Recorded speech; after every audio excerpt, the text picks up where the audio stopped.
¿Qué tal, mis amigos? Bienvenidos al estudio de la palabra del Señor. Gracias por acompañarnos en esta semana de oración juvenil que tiene que ver con el santuario y las fiestas que el Señor le dio a su pueblo. Fiestas solemnes, las fiestas del Señor. Muy bien, para los que apenas se han agregado a este estudio, vamos a dar un repaso así muy rápido de lo que hemos venido estudiando. Dios le dio a su pueblo fiestas para que ellos pudieran conocer los eventos más importantes en el plan de salvación. Y hemos leído cada una de estas fiestas en las que hemos avanzado en Levítico capítulo 23. Y vamos allá, Levítico capítulo 23, porque es necesario que veamos cómo el Señor le dio a Israel estas fiestas. Según Levítico capítulo 23, en el versículo 4 comienzan las fiestas solemnes. En el versículo 5 dice que el día 14 de Nisán, recuerden que este es el calendario bíblico, estos meses son todos de 30 días, y para el pueblo de Israel el año comenzaba en el mes primero, en el mes de Nisán. Para nosotros comienza en el mes de enero, pero cuando la Biblia dice el primer mes, no se refiere a enero, sino se refiere a Nisán. Así que de aquí vamos a partir. Del día 14 de Nisán se celebraba la fiesta de la Pascua. Vamos a ponerla aquí.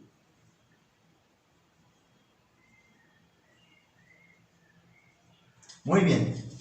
La fiesta de la Pascua que se celebra el día 14. Muy bien. Luego sigue diciendo Levítico capítulo 23. En el versículo 6 dice que el día 15 o a los 15 días del primer mes se celebra la fiesta de los panes sin levadura.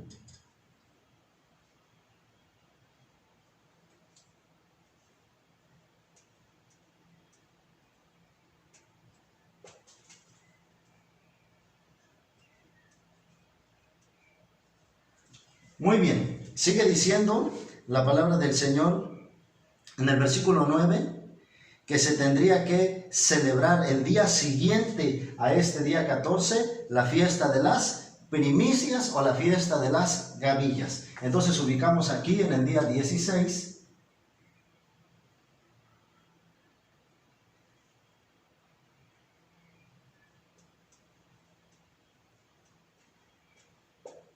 La fiesta de las primicias, el día 16. Y ahora vamos a estudiar hoy la siguiente fiesta. Pero recuerden ustedes que la Pascua era un recordativo de que el Señor sacó a Israel de Egipto, los liberó del pecado. Pero también anunciaba la muerte de Cristo para liberar a la humanidad de la esclavitud del pecado.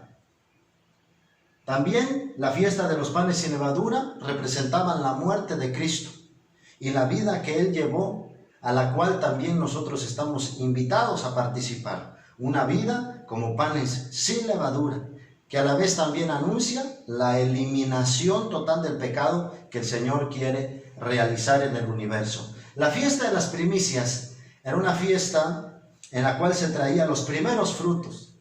Esto representaba la resurrección de Cristo, pero también anuncia la resurrección de los justos. Muy bien, la siguiente fiesta dice lo siguiente, el versículo 15, contaréis 7 semanas cumplidas desde el día el que sigue al sábado, desde el día en que ofrecisteis la gavilla de la ofrenda mecida.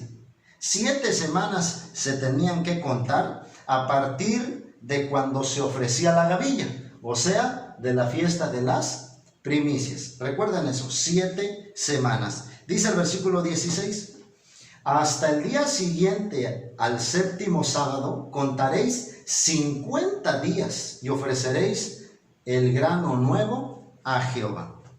Muy bien, la siguiente fiesta es la fiesta de Pentecostés. ¿Y cuándo se celebraba esta fiesta? Los versículos que acabamos de leer nos dicen que debemos empezar a contar del día 16 para llegar a 7 semanas más un día, o que sería lo mismo 50 días. De hecho, Pentecostés quiere decir 50. Esta fiesta del Pentecostés también se conocía como la fiesta de las semanas, porque son 7 semanas más un día. Entonces, contemos para que podamos saber cuándo se celebraba esta fiesta de Pentecostés. Si empezamos a contar del día 16 del mes de Nisan, nos faltarían 14 días para terminar este mes, más 30 que tiene el mes de Iyar, serían 44 días. Nos faltarían 6 para completar 50. Así que del mes de Sivan vamos a agarrar 6 días. Y por eso podemos decir que la fiesta de Pentecostés se celebraba el día 6 de Sivan.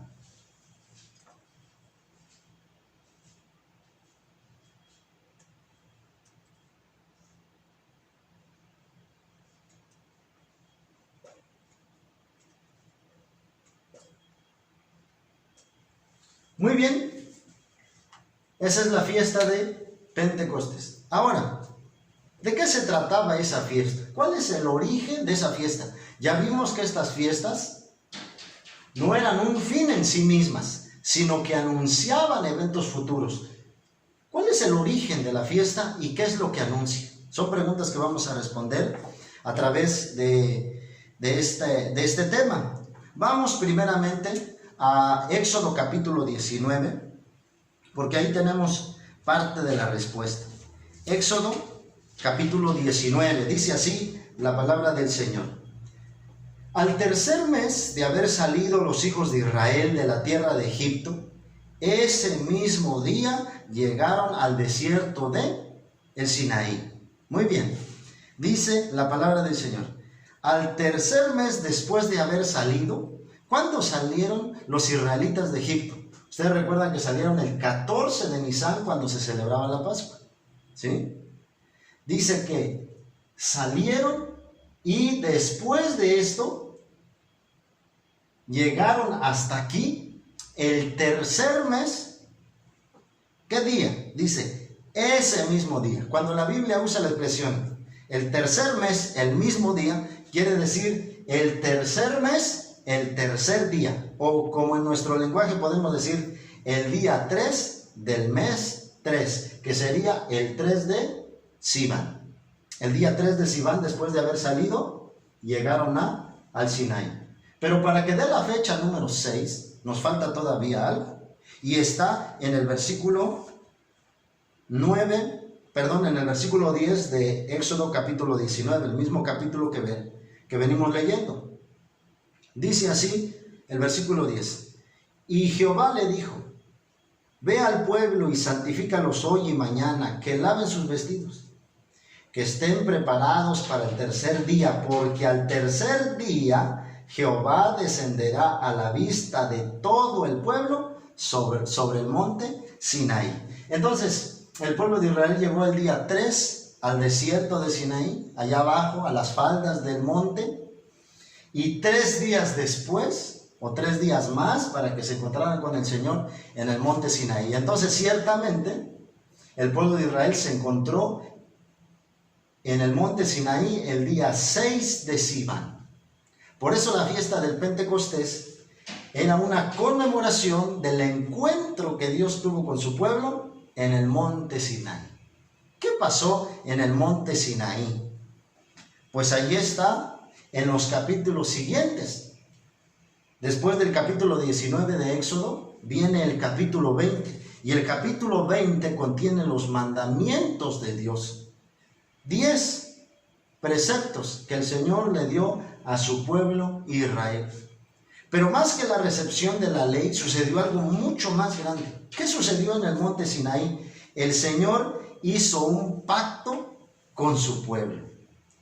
Este tema del pacto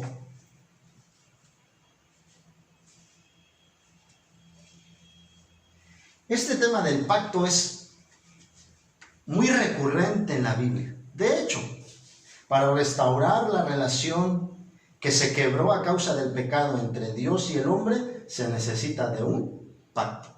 Y Dios en su misericordia sacó al pueblo de Israel. Y 50 días después de haberlos sacado, los lleva al monte Sinaí y ahí les propone hacer un convenio, un compromiso, un testamento, un pacto.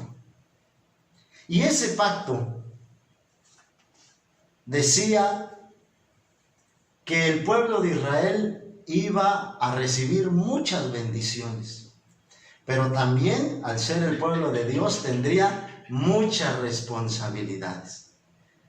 ¿Cuáles eran las responsabilidades del pueblo de Dios? Bueno, ahí lo tenemos en el capítulo 20 de Éxodo, ¿verdad? Ahí tenemos los 10 mandamientos.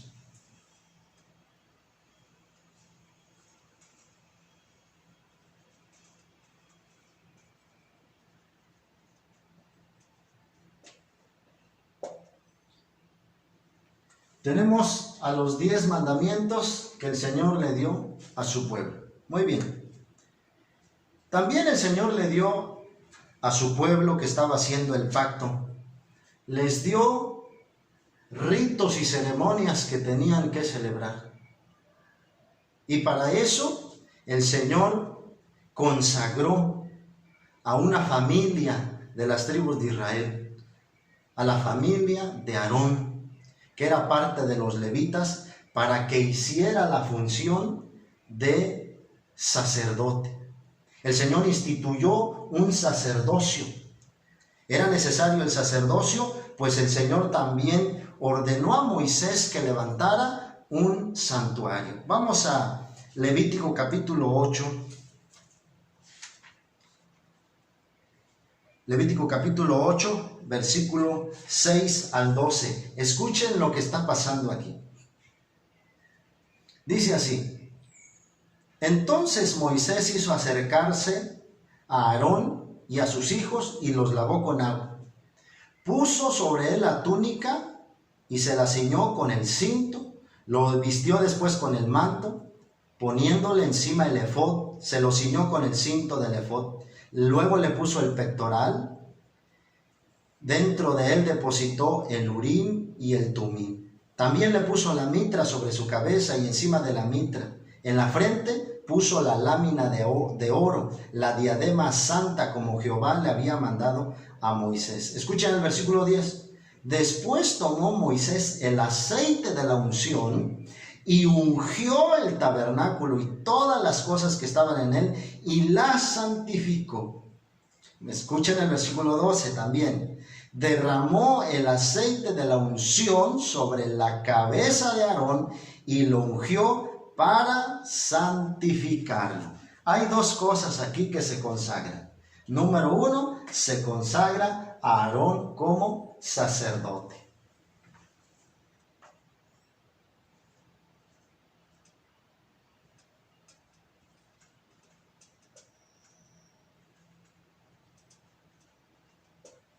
Muy bien, se consagra a Aarón como sacerdote y también se unge el santuario. Se hace la inauguración de los servicios del santuario celestial cuando se derrama aceite sobre los muebles y se comienza esta vida ceremonial del pueblo de Israel, porque a través de esas ceremonias y ritos Dios iba a ilustrar a su pueblo el plan de salvación. Entonces tenemos que ahí se unge el santuario.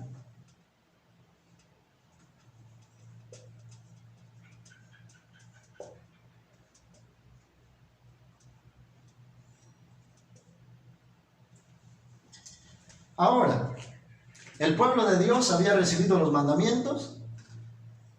El sacerdote Aarón, junto con su familia, había sido dedicada para el sacerdocio y había sido ungido el santuario terrenal. Hay algo que Dios hace para mostrar su aprobación de que el pueblo de Dios está respondiendo positivamente a ese compromiso, a ese pacto. Cuando Moisés vino con todas las indicaciones a donde estaba el pueblo, los israelitas dijeron: haremos todo lo que el Señor nos mande. De eso se trata el pacto. de hacer un compromiso con Dios, y los israelitas estaban cumpliendo con ese pacto. Ahora, Dios muestra su aprobación. Mire lo que dice Levítico capítulo 9, versículo 23 y 24. Dice así: luego entraron Moisés y Aarón en el tabernáculo de reunión, y cuando salieron bendijo al pueblo, y la gloria de Jehová se manifestó a todo el pueblo. Salió fuego de la presencia de Jehová y consumió el holocausto con las grasas que estaban sobre el altar. Y al ver todo esto, todos los del pueblo alabaron y se postraron sobre sus rostros. ¿Qué sucedió también para mostrar la aprobación divina? Dice que descendió fuego del cielo.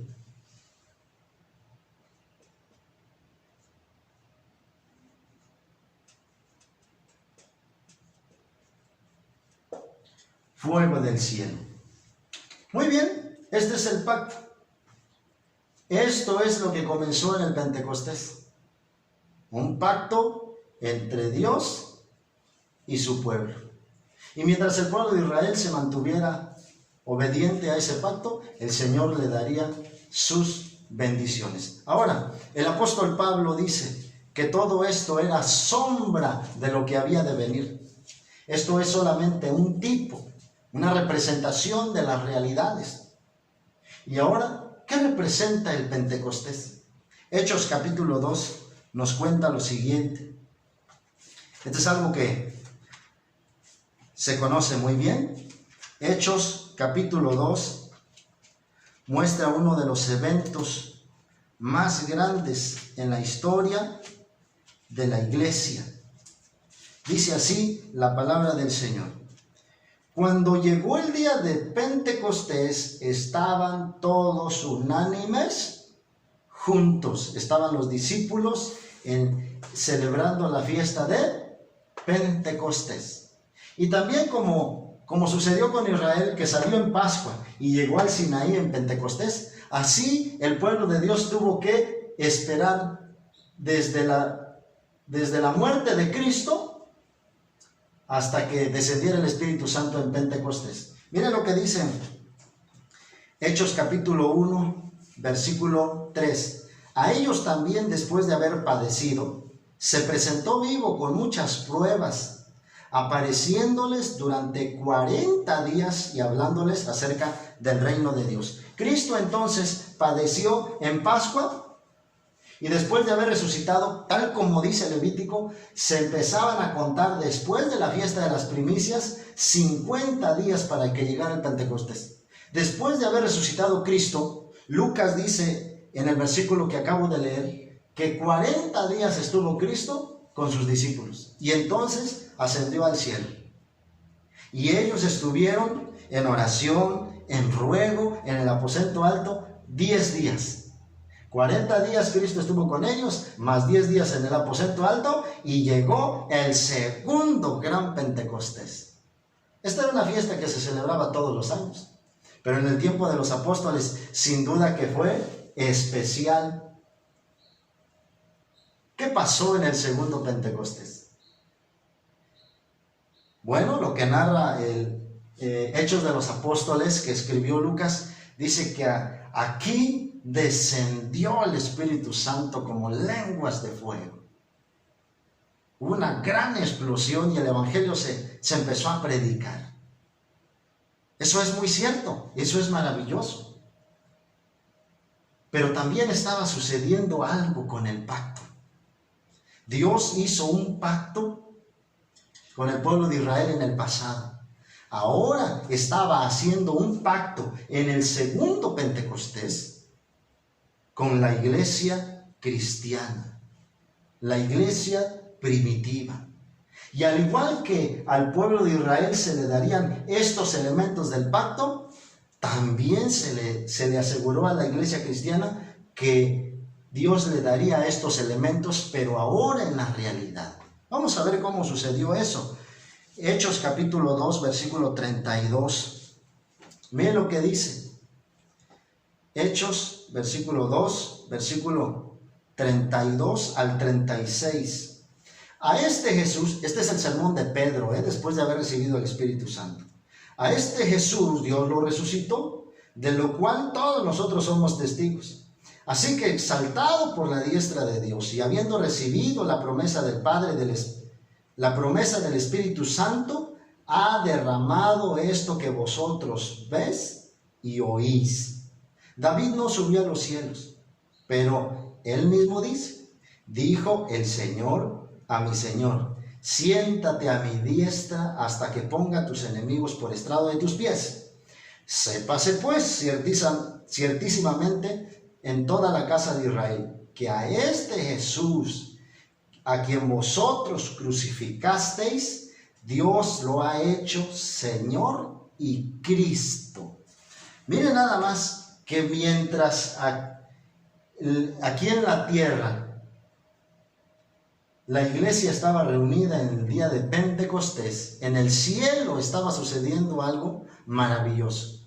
El Dios el Padre dice que hizo a su Hijo, lo hizo Cristo. ¿Qué quiere decir Cristo? Cristo en el idioma griego es ungido. Jesucristo en el cielo fue ungido.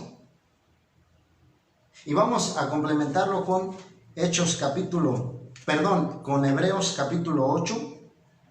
Miren lo que pasaba en el cielo mientras estaba sucediendo el Pentecostés aquí en la tierra. Dice, ahora bien, el punto principal de lo que venimos diciendo es que tenemos tal sumo sacerdote, el cual se sentó a la diestra del trono de la majestad en los cielos.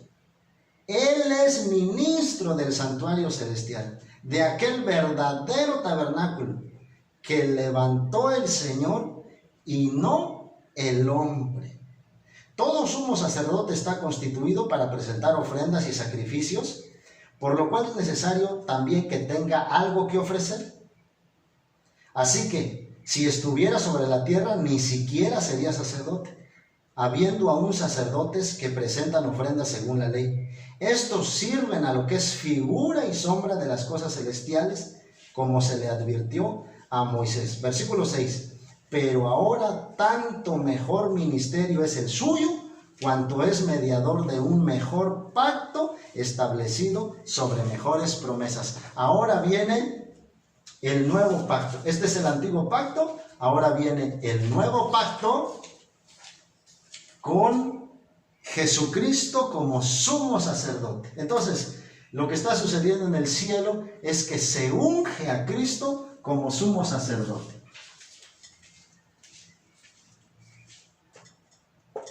Muy bien. Tenemos a Cristo como sumo sacerdote en el cielo, ¿sí? Ya no Aarón. Aarón fue del antiguo pacto, ahora estamos en el nuevo pacto, que es Cristo. Eso estaba sucediendo en el segundo Pentecostés, en el tiempo de los apóstoles. También estaba sucediendo lo siguiente, Hebreos capítulo 9, versículo 11 y 15. Hebreos 9, versículos 11. Mire lo que dice. Pero estando ya presente Cristo, sumo sacerdote de los bienes venideros, por el más amplio y más perfecto tabernáculo, no hecho de manos, es decir, no de esta creación, no por sangre de machos cabríos, ni de becerros, sino con su propia sangre, entró una vez y para siempre en el lugar santísimo, habiendo obtenido eterna redención. Cuando la palabra del Señor dice sangre de machos cabríos y de becerros, se está refiriendo a cuando se inauguró el servicio del sacerdocio y de los sacrificios en el santuario terrenal. Pero ahora el apóstol Pablo dice, es que él no entró en el santuario terrenal, él ahora ya entró en el santuario celestial. Así que también el Señor Jesucristo ahora inauguró los servicios en el santuario celestial. Dejamos entonces aquí el terrenal y nos vamos al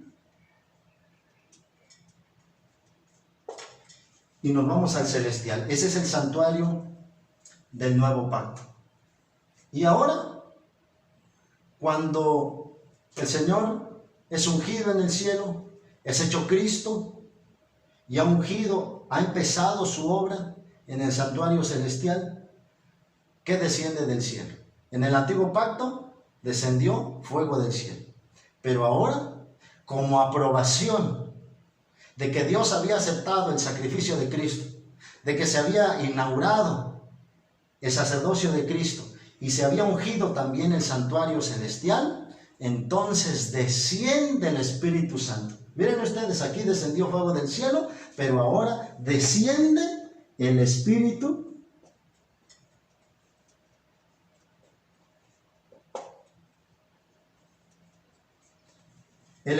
Santo, y dice el libro de Hechos que descendió como lenguas de fuego, como un fuego.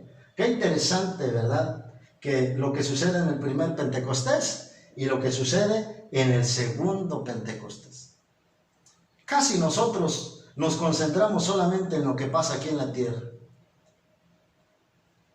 Pero ahora debemos levantar la vista al cielo y decir, ¿qué está sucediendo en el cielo ahora? Está sucediendo esto.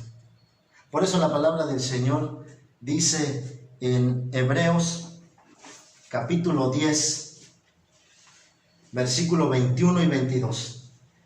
También tenemos un gran sumo sacerdote sobre la casa de Dios. ¿Quién es ese gran sumo sacerdote? ¿Quién fue ungido? Cristo. Y dice el versículo 22, acerquémonos pues con corazón sincero, en plena certidumbre de fe, purificados nuestros corazones de mala conciencia y lavados los cuerpos con agua pura. ¿Qué dice el apóstol Pablo? Tenemos un sumo sacerdote en el cielo. Él es el que intercede por nosotros. Él fue ungido. Todo esto ya pasó. Ahora Él está realizando este ministerio. Pero así como en el antiguo pacto había bendiciones, pero también había responsabilidades, ¿cuáles serán las responsabilidades del nuevo pacto? Si es que en el antiguo pacto eran los 10 mandamientos. ¿Será que las responsabilidades cambian?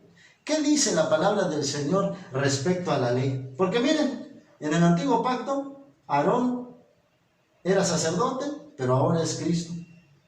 Era el santuario terrenal, pero ahora es el celestial. Descendió fuego del cielo, pero ahora es el Espíritu Santo. ¿Qué dice la Escritura de estas responsabilidades? ¿Han cambiado los estatutos de Dios? No han cambiado. Este antiguo pacto y este nuevo pacto hacen solo un pacto. Ese pacto es el pacto eterno.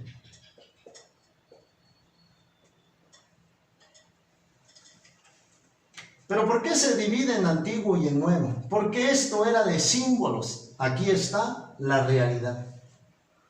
Pero la ley de Dios es eterna.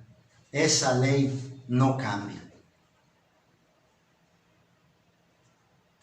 San Mateo capítulo 5 versículo 17, el Señor Jesucristo con mucha razón dijo, no penséis que he venido para abrogar la ley o los profetas. No he venido para abrogar, sino para cumplir. Porque de cierto os digo que hasta que perezca el cielo y la tierra, ni una jota ni un tilde perecerá de la ley. ¿A qué ley se estaba refiriendo? Por supuesto que a los 10 mandamientos. Y también estas son las responsabilidades del pacto. Hemos dicho que un compromiso tiene bendiciones, tiene derechos, pero también tiene responsabilidades. Estas son las responsabilidades también del nuevo pacto. Porque Jesucristo dijo que esta ley no ha desaparecido. El apóstol Pablo en Romanos capítulo 3, versículo 31 dice, ¿entonces anulamos la ley por medio de la fe? No, de ninguna manera. Confirmamos la ley. Los requerimientos divinos no cambian. Cambia esto, pero esto, la palabra del Señor dice que no cambia. Ahora, hay algo interesante. En Apocalipsis capítulo 11, versículo 19 se encuentra lo siguiente. Vamos a leerlo. Apocalipsis 11, 19.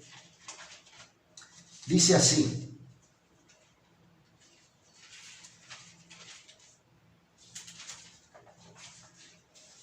escuchen, el templo de Dios fue abierto en el cielo, y el arca de su pacto se dejó ver en el templo. Hubo relámpagos, voces, truenos, un gran terremoto y granizo grande. El apóstol Juan, en el tiempo del nuevo pacto, vio este santuario, el templo del cielo. ¿Y qué había en el templo del cielo? Dice que estaba el arca del pacto. ¿Y sabe usted que en el arca del primer pacto estaban los 10 mandamientos? Por eso decimos que esta ley no cambia. Esta ley forma parte del pacto eterno, porque en el santuario celestial, el apóstol Juan en esta cita dice que vio abierto el cielo, también vio el santuario celestial o el templo celestial, y ahí estaba el arca del pacto que contenían los 10 mandamientos. Con razón el Señor en Apocalipsis capítulo 14 invita a toda nación, tribu, lengua y pueblo a hacer un pacto con Él, a que le adoren, a que reconozcan al Creador, a que reciban sus bendiciones, pero también que cumplan sus obligaciones, sus requerimientos. Apocalipsis capítulo 14, versículo 12, dice que en el tiempo final habrá un grupo de personas compuesto por diferentes personas de nacionalidades, de colores diferentes, pero que es el remanente que espera a Jesucristo venir en las nubes de los cielos. Mire cómo dice Apocalipsis 14, 12. Aquí está la paciencia de los santos, los que guardan los mandamientos de Dios y tienen la fe de Jesús. Notamos qué tan importante es para el Señor el pacto eterno. Y aunque estamos en el nuevo pacto, esto forma parte de un todo. Y en el Apocalipsis, en el tiempo del nuevo pacto, el Señor dice que es necesario guardar los mandamientos, no para salvación, sino porque son los requerimientos divinos. Ahora voy a terminar con esta ilustración. El pueblo de Israel salió en Pascua de Egipto, ¿sí? Y 50 días pasaron para llegar al Sinaí. Aquí estaban esclavos antes de salir, pero aquí ya eran libres. Ahora, ¿por qué el Señor no les dio su ley acá? ¿Por qué no les dio la ley cuando eran esclavos?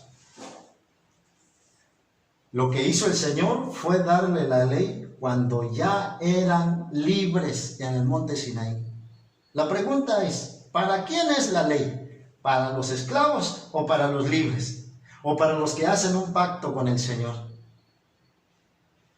Pues para los libres, para los que quieren entrar en una relación con Dios. Por eso el Señor dijo, si me amáis, guardad mis mandamientos. Ahora comprendemos un poco mejor lo que el Señor requiere de nosotros. Suena muy bien recibir las bendiciones de Dios, pero cuando se habla de requerimientos, nos echamos para atrás. No queremos compromiso, no queremos consagración, no queremos esfuerzo, no queremos obediencia. Pero no debe ser así. Por eso estamos llamados a celebrar hoy la fiesta de Pentecostés. Recordar que el Señor dio su ley y que ahora Cristo en el santuario celestial, donde Juan vio el arca del pacto, están los 10 mandamientos. Y el apóstol Santiago dice que seremos juzgados por la ley de la libertad. Así lo dice. La invitación que Dios nos hace ahora es que podamos recibir sus beneficios. Pero también nos dice, si me amas, guarda mis mandamientos. Así que celebremos el Pentecostés, obedeciendo a Dios.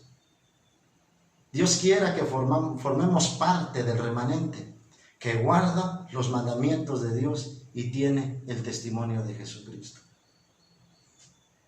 Querido amigo, amiga, hermano, hermana, el Señor te hace una invitación hoy para que hagas un pacto, para que participes del pacto eterno. Dios no cambia, Él es el mismo ayer, hoy y siempre. ¿Quisieras hacer un pacto con el Señor? Recibir de Dios su gracia, su misericordia, su perdón, y quisieras también cumplir sus mandamientos. Que el Señor bendiga a cada uno que está tomando una decisión, que está considerando en su mente entrar en una relación más estrecha con el Señor, haciendo un pacto. Quiero orar por todos aquellos que ahora puedan escribir en el chat: quiero hacer un pacto con el Señor. Pongan así: quiero hacer un pacto con el Señor. Si hemos comprendido el gran amor de Dios a través de esto, no será difícil tomar una decisión para entrar en una comunión con el Señor. El Señor nos extiende la invitación para hacer un pacto y nosotros tenemos que responder positivamente. Vamos a elevar una oración. Dios y Padre nuestro que habitas en las alturas de los cielos, santificado sea tu nombre. En esta hora, Señor, hemos estudiado tu santa palabra y hemos visto acerca del Pentecostés. Tú le diste a Israel ritos y ceremonias que serían un símbolo de la gran obra que Jesucristo realiza por nosotros ahora en el santuario celestial. Por favor, querido Padre, ten misericordia de nosotros y extiéndenos tu mano, porque también queremos hacer un pacto contigo. Así como lo hizo Israel, así como lo hicieron los apóstoles, queremos, Señor, mantenernos fieles a ti, observando tus lineamientos, cumpliendo con nuestra parte del pacto. Si te amamos, guardaremos tus mandamientos y formaremos parte de ese grupo especial que será fiel hasta el fin y que te verá venir en las nubes de los cielos. Queremos ser parte de tus hijos que guardan los mandamientos de Dios y tienen el testimonio de Jesucristo. Allá donde están tus hijos, querido Padre, si alguien está enfermo, alguien tiene dudas, alguien está necesitado, alguien tiene dolor en su corazón, que pueda sentir tu mano poderosa. Ayúdalo, querido Padre, y que pueda hacer pronto un pacto contigo. En el poderoso nombre de nuestro Señor Jesucristo pedimos estas cosas. Amén. Dios les bendiga.